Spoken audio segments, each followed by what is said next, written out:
positifs combattants. Dans le cadre de cette série de vidéos sur la paix, je vous propose tout de suite 7 intervenants. Bonsoir à tout le monde. Bonsoir. Alors, je m'appelle Stéphane, je suis marié, j'ai 3 enfants. Alors, déjà, je voulais dire merci à tout le monde d'être là, parce que c'est quelque chose d'important que les gens se mobilisent pour la paix. Alors, on est aujourd'hui dans un monde où il y a on pense qu'à soi, on se tire dans les pattes les uns les autres, mais à côté de ça, il y a des belles choses dans la vie et il y a des gens qui ont envie que ça se passe bien pour les autres, qui sont bienveillants, qui ont envie que ce soit positif. Quand Sébastien m'a dit de venir, j'ai pas trop compris pourquoi. Pourquoi moi dans une conférence pour la paix, pourquoi moi? Je vais juste vous parler un peu simplement de ma vie, du côté de ma maman d'abord, et puis du côté de mon papa. Alors j'ai ma maman qui est infirmière, moi j'ai repris son flambeau, je suis infirmier aussi maintenant. J'ai grandi en fait où elle travaillait au foyer à Berbardo avec moi. Je jouais avec des gens, des résidents, des personnes âgées, des gens qui étaient handicapés, etc. Et c'est quelque chose qui m'a donné envie d'aller vers les autres, envie d'aider les autres qui sont dans des situations de dépendance. Et j'ai un métier formidable, je ne sais pas s'il y a beaucoup de gens qui ont cette chance-là, où je peux redonner de la dignité aux gens. Alors je vais vous donner un exemple concret. On a un petit papy ou une petite mamie qui est devenue incontinente, qui le soir, malheureusement, elle s'est fait dessus dans son lit. Et elle attend la visite de son petit marmaille ou de, je sais pas plus de qui, qui vient chez elle. Elle se retrouve complètement diminuée dans cette situation où elle s'est dit, mon Dieu, je me suis fait dessus, qu'est-ce que je suis, ça vaut plus la peine de vivre, etc. Et on a, nous, la chance, en tant qu'infirmiers, d'arriver chez des gens et de les aider à reprendre le sourire. Voilà, on les nettoie, on les parfume, un petit coup de peigne. C'est quelque chose de formidable. Moi, c'est ce qui me donne envie de me réveiller tous les matins, ce qui me donne envie ce qui me motive, parce que je travaille quasiment tous les jours dans ce milieu-là. Et je ne m'essouffle pas, parce que les gens nous renvoient énormément de positifs. Et c'est un métier que je conseille à plein de gens, parce que c'est pouvoir aider les autres et tout de suite récolter ce qu'on sait. Il ne s'est pas donné à beaucoup de pression, je pense. Et du côté de mon papa, alors ça fait maintenant plus de 30 ans, donc moi quand j'étais tout petit j'avais 7-8 ans. Ils se sont retrouvés avec des amis en se disant voilà, on a un pays juste à côté de la Réunion, Madagascar, où il y a plein de gens qui ont besoin de choses. Et ici, on gaspille, on jette plein de choses. On jette des vêtements, on jette. À l'époque, on avait récupéré du pain rassis dans les boulangeries et on en refaisait de la farine qui était envoyée sur Madagascar. Et donc, il y a un groupe d'amis qui se sont dit, mais non, on ne peut pas laisser faire les choses comme ça et on va commencer à récupérer des vêtements à droite à gauche. Récupérer des sous, de la nourriture, etc. Donc on faisait des conteneurs régulièrement. Et moi j'ai grandi dans cet élan de générosité. J'ai eu la chance d'être baigné là-dedans,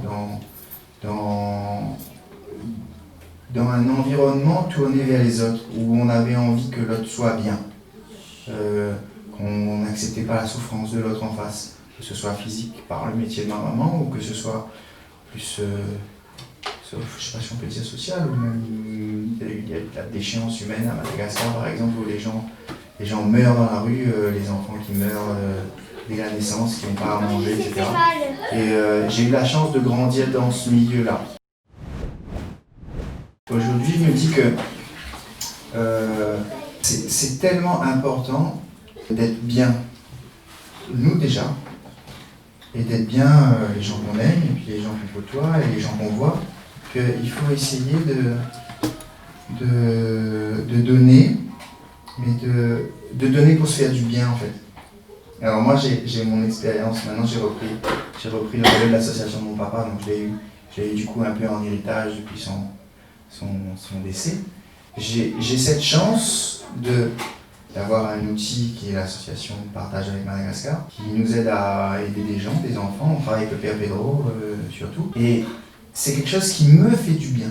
On le voit dans l'évolution des choses, par exemple chez le Père Pedro, où maintenant il accueille plus de 25 000 personnes, où il y a 12 000 enfants qui vont à l'école.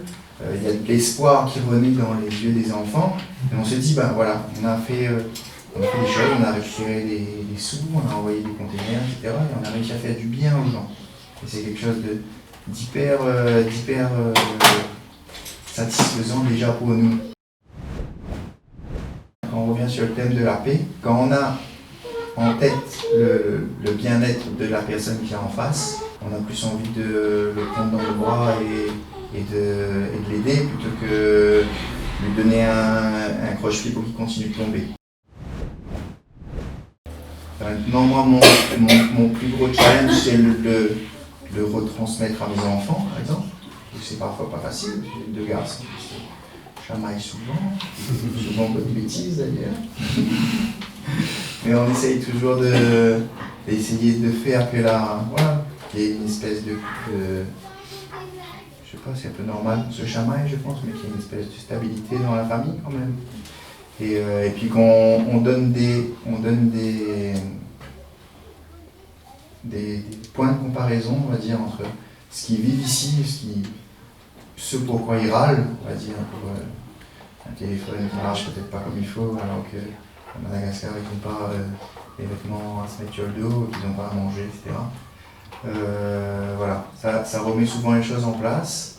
Et puis il y a quelque chose d'important aussi, c'est moi dans l'éducation de mes enfants, c'est d'essayer de les éduquer un peu comme ce que j'ai eu comme éducation, c'est-à-dire par l'exemple.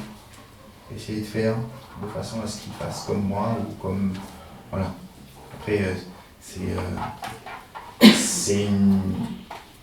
un objectif. C'est jamais facile dans la réalité de tous les jours. Moi, mes techniques pour essayer de retrouver la paix dans ma vie de tous les jours, souvent c'est que j'essaye de me retirer du moment de conflit, où j'essaie d'être un peu, de me mettre un petit peu à l'écart, ou d'essayer de dire, voilà, on a un conflit avec un patient par exemple, et ben c'est de dire, on se calme, on en reparle demain.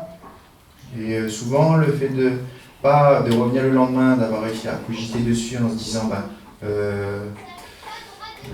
pourquoi est-ce qu'il a réagi comme ça? Essayer de me mettre à sa place un peu, peut-être que j'ai fait quelque chose qui n'était pas bien. Du coup, souvent le lendemain, c'est lui aussi il a eu le temps de dégonfler un petit peu. Donc du coup, la situation s'apaise un peu tout seul. Je pense qu'aujourd'hui, j'arrive à être en paix un peu avec tout le monde. J'étais en train en réfléchissant un petit peu à la paix, etc. Parce que du coup, c'est un truc positif d'être venu ce soir pour moi, c'est que j'y ai réfléchi. En fait, j'ai jamais vraiment mentalisé les choses, c'est des choses que je vis tout le temps. Mais je me dis que j'ai la chance d'être en conflit avec personne dans ma vie professionnelle ou familiale ou bref. Je me dis j'ai pas d'ennemis. Je pense que j'ai un espèce de... Moi je le vois un peu comme un don. C'est que j'arrive à voir le bon chez les gens. Souvent maintenant on voit le côté négatif. On va parler par exemple de quelqu'un qui est en prison, on va se dire, lui c'est un meurtrier ou un voleur, mais à côté de ça on oublie que c'est peut-être un bon père de famille qui aime ses enfants, c'est peut-être un artiste, quelqu'un qui fait des choses formidables, etc. Et moi j'ai la chance à chaque fois de trouver des excuses aux gens, de se dire, non il fait ça parce que il y a quelque chose qui s'est passé dans sa vie avant, ou bref. Et du coup, ça m'aide à éviter les conflits, peut-être, et puis pas de garder trop en cru nos gens non plus. Merci beaucoup. Merci. Cette vidéo vous a plu? Abonnez-vous, partagez-la et mettez un petit j'aime.